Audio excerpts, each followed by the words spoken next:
Luc franchissait l'obstacle du travail demandé. Maude l'observait. Elle trouvait qu'il avait des atouts. Elle en était ravie. « T'es fort en informatique, remarquait-elle. C'est vraiment magnifique. »« Pas du tout, lui répondait-il. Pas plus qu'un autre. Tu fabules, je bidouille, je bricole. J'ai pas fait d'études dans le domaine. Tu dis ça parce que t'y connais rien. » Sur ce point, il n'avait pas tort. Elle pensait cependant à des éléments qui lui semblaient tout à fait objectifs. Il avait, par exemple, après sa licence, passé presque toute l'année dans sa chambre. Il était inscrit au CNED et suivait des cours par correspondance. Il avait alors entrepris de construire un ordinateur. Il le voulait performant et peu coûteux. Il avait acheté les pièces détachées sur Internet et avait obtenu une machine d'une exceptionnelle qualité. La grande difficulté avait été d'installer les logiciels permettant le fonctionnement de l'appareil. Il avait consulté, sans compter son temps, tous les sites possibles qui expliquaient la marche à suivre. L'improvisation en ce domaine était hors de question. D'autre part, était-ce vraiment un hasard si ses amis de faculté, tout comme ceux qu'il connut plus jeune quand il chantait dans une manécanterie, avaient l'habitude de l'appeler? Il était Monsieur SOS informatique. Qu'un blocage intempestif interrompe les activités connectées de ces jeunes gens, et Luc les sortait, par ses conseils avisés, de leurs mauvais pas. De la même façon, il fut sollicité pendant son stage par des collègues de différents services plus ou moins éloignés. Le mois de juillet était bien entamé et le projet prévu pour le contrôle des coûts d'ores et déjà implanté. Ses journées étaient moins chargées et il jouait par-ci, par-là, au dépanneur informatique. Les demandes étaient spontanées et en dehors de toute organisation préalable. « C'est incroyable, lui disait Maude. T'es vraiment doué. »« Mais non, c'est rien, maman. Des petites interventions sans aucune valeur. » Pas du tout, pensait Maude. Elle ne le suivait pas sur ce terrain. Ce n'était pas rien, on l'appelait lui et pas un autre. Il y avait bien une raison. Enfin, un jour de grève où le RER était resté à quai, Maude l'accompagnait en voiture à Val d'Europe pour une journée de cours. « J'ai vraiment de la chance, lui avait-il dit, de vivre à notre époque. Cela me sauve. »« Ah oui, pourquoi ? » ?»« Je suis un gars paresseux, j'ai pas de mémoire. J'apprends pas. Mais grâce à Internet, je sais où chercher l'information. Je décode, je comprends, j'applique. Ça me sauve. » « Mais c'est une forme d'intelligence, lui avait répondu Maude, et pas des moindres. » Il n'était visiblement pas convaincu, ni sûr, ni content de lui. Mais Maude, pour sa part, pensait le contraire. Il était, comme beaucoup de sa génération, à l'aise avec les ordinateurs et la façon d'apprendre avait évolué. Elle trouvait son recours à la toile aussi réaliste, souple et propice au progrès personnel que l'utilisation de connaissances acquises de façon plus conventionnelle. L'outil, la démarche, l'état d'esprit même informatique, désormais incontournable, faisait décidément partie des points forts de son fils. Elle le croyait volontiers. Luc avait participé à l'installation d'un nouveau système de gestion. Il découvrit à cette occasion la structure des coûts de l'entreprise. Une équipe de consultants extérieurs pilotait le projet.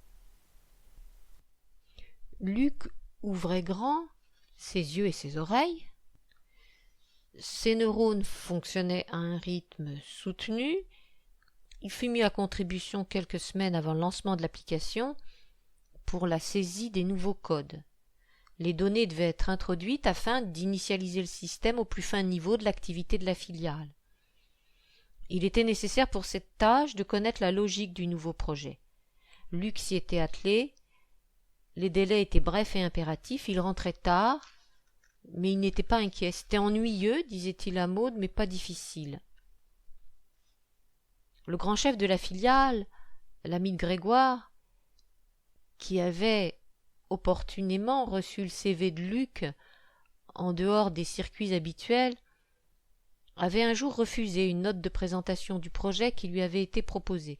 Il s'était alors tourné vers Luc. « Imaginez-moi donc quelque chose d'un peu plus percutant, lui avait-il demandé.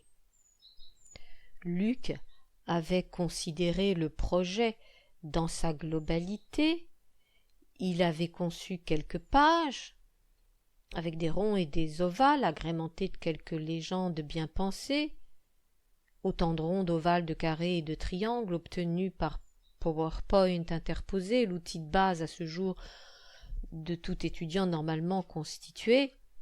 2 heures plus tard, il retournait voir le grand chef. L'affaire fut de la sorte promptement résolue. Luc avait succinctement raconté l'anecdote par inadvertance, presque, poussé par Maud qui avait insisté, elle lui avait posé des questions, elle voulait savoir. Il avait en commun avec un certain nombre d'hommes d'être peu prolixe en bavardage ou papotage, relatif à la vie qui passe, contrairement à Maud qui, pour sa part, adopte plus que volontiers ce genre d'attitude. Elle s'était montrée curieuse, il avait raconté, et Maud s'était sentie rassurée. Son garçon ne s'affolait pas, il savait faire calmement. Ou encore, Monsieur le Grand-Ponte lui demandait, au plus vite, un état chiffré, ou bien plusieurs. Il y ajoutait des questions. Luc répondait, sans émotion superflue. Maud éprouvait de même joie et soulagement.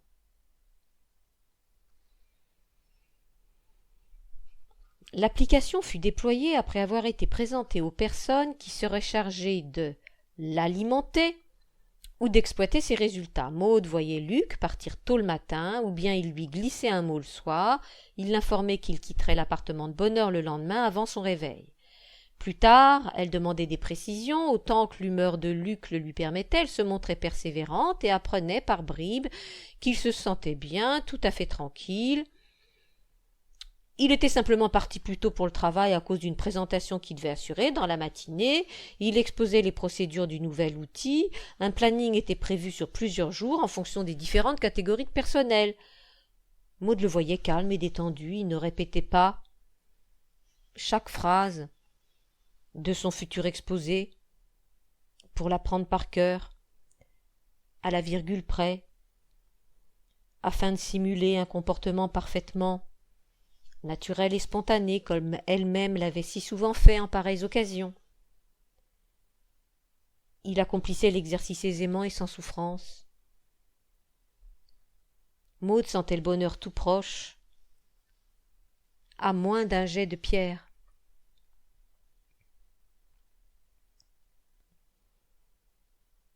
Luc avait travaillé avec l'équipe des consultants, supérieur et méprisant pour certains, ouvert et coopératif pour d'autres. Il s'était montré fier, par moments, de faire partie de leur équipe de jeunes, carriéristes, sortis des grandes écoles, réputés vifs, percutants et durs au travail, et qui entamaient leur carrière dans les plus prestigieux cabinets. Il s'était par moments presque imaginé lui aussi, pourquoi pas, suivre l'exemple de ces jeunes lévriers aux canines efficaces, ou qui du moins étaient considérés comme tels. Il en parlait à ses parents ou à ses camarades de faculté, qui eux aussi, pourquoi pas, s'interrogeaient sur ce type de perspective. Ses parents l'écoutaient. Leur fils appartenait pleinement au groupe de l'entreprise et à celui de l'université. L'expérience était quasiment inédite pour lui, eu égard à son passé scolaire et étudiant. Joie et légèreté s'immisçaient discrètement en leur cœur. Luc s'entendait bien avec les techniciens, les plombiers, les électriciens, les spécialistes des systèmes informatiques et le personnel de sécurité. La filiale avait pour mission d'entretenir le parc immobilier du groupe ZA Infrastructure et ces professionnels du bâtiment constituaient une part importante du personnel. Luc blaguait avec ces hommes du terrain, directs et concrets qui relevaient virilement leurs manches pour intervenir à tous les étages de la tour. Ils sont sympas, disait-il à ses parents. Mais sinon, franchement, ils sont tous que des paresseux dans cette filiale. Ça ronronne et puis ça s'ennuie. Les femmes parlent de leur bébé, ça n'arrête pas. Je suis devenue imbattable sur l'éducation des petits. Madame la chef du contrôle de gestion est revenue de son congé maternité et je connais tout, les heures de réveil de l'enfant, la nuit et les différents types de couches et l'alimentation et comment faire pour qu'il ne devienne pas, une fois adulte, un futur boulimique. Mais franchement, je m'y vois pas plus tard. Entrer dans ce genre d'entreprise, ça me plairait pas, c'est trop pépère, rond de cuir. Thibaut et Maude se regardaient. Ils se comprenaient en silence, ou bien, en l'absence de Luc, ils commentaient. « Il se la joue, notre garçon, se disait-il. Mais s'il avait une offre d'emploi de ZA Infrastructure, c'est plus que probable, il accepterait, ça ne se refuse pas. Et puis, est-il si malheureux, n'est-il pas fait, au fond, notre garçon, plutôt décontracté, tranquille, pour une grande entreprise de ce genre, et publique qui plus est. Une telle éventualité n'était évidemment pas à l'ordre du jour. Obtenir un CDI à ZA Infrastructure était quasiment hors de portée par les temps qui couraient. Thibaut et Maude le laissaient dire, autant qu'ils le voulaient, attentifs, compréhensifs les parents, et peu loquaces. Ils n'en pensaient pas moins.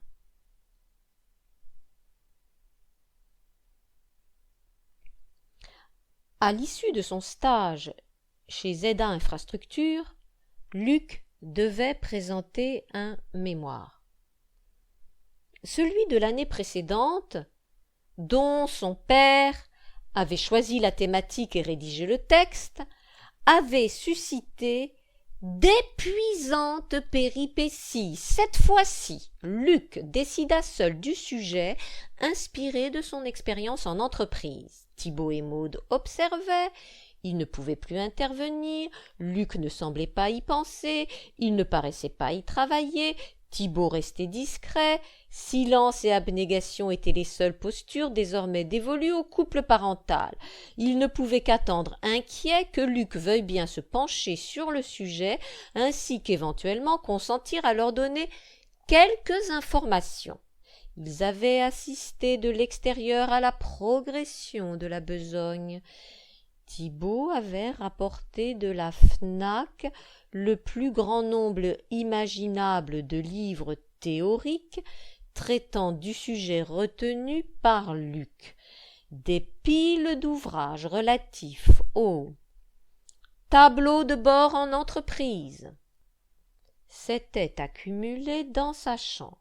Il s'était mis au travail, il s'était concentré, pendant 3 jours peut-être, dans les bureaux de ZA Infrastructure, il avait réfléchi, avait rapidement écrit plusieurs pages, il avait cherché sur Internet les articles de référence pour les mentionner en fin de mémoire. Il ne devait absolument pas omettre qu'un master de comptabilité contrôle audit, bien que recouvrant un domaine de nature technique, avait pour ambition de concurrencer du point de vue de la forme s'entend les méthodes retenues pour l'élaboration de thèses de littérature comparée, de linguistique approfondie ou de neurosciences et santé mentale. L'université française souhaitait imposer son mode opératoire sur des sujets éminemment plus prosaïques, sans crainte d'afficher simagrées et ridicules, aussi injustifiés que boursouflés. Luc et Thibaut s'y étaient sagement conformés l'année précédente.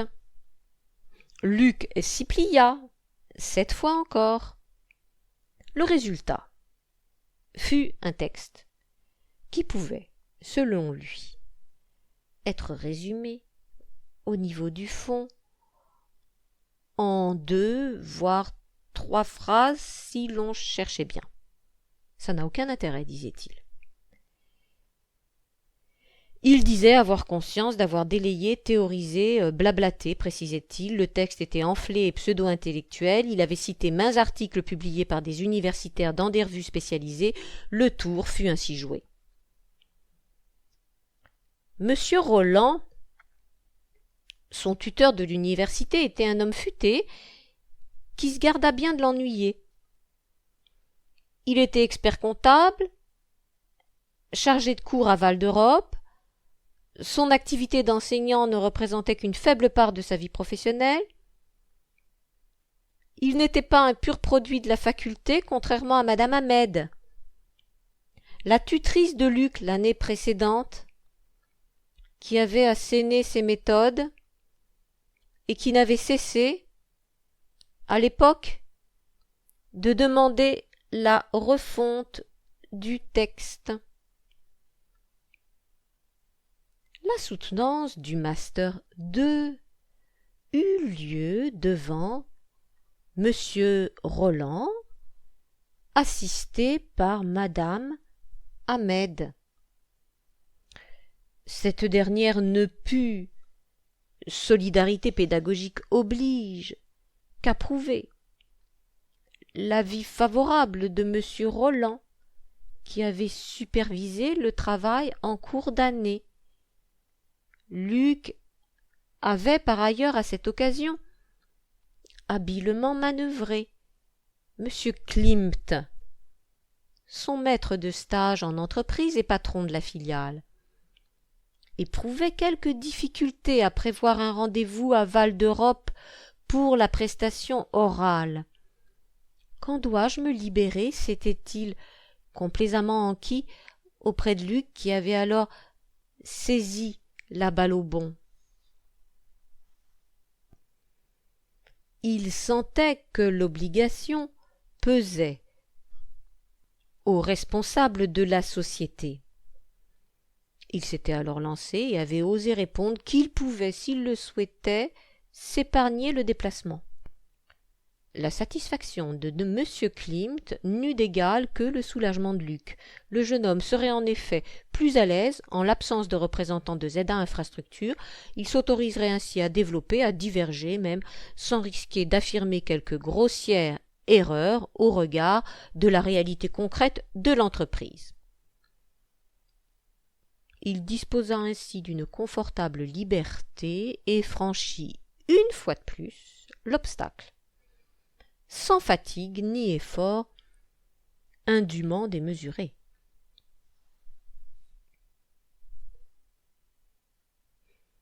Luc prit l'avion un jeudi matin, très tôt, pour un palace sur une île de la Méditerranée. Il revint tard, le lendemain soir. La sortie de service était offerte à l'ensemble des employés. Monsieur Klimt, le grand ponte, s'était abstenu de se joindre au groupe. À son retour, Luc dit que le luxe était détestable s'il n'était accompagné ni d'amour ni d'affection. Les échanges étaient désespérément artificiels, il n'aimait pas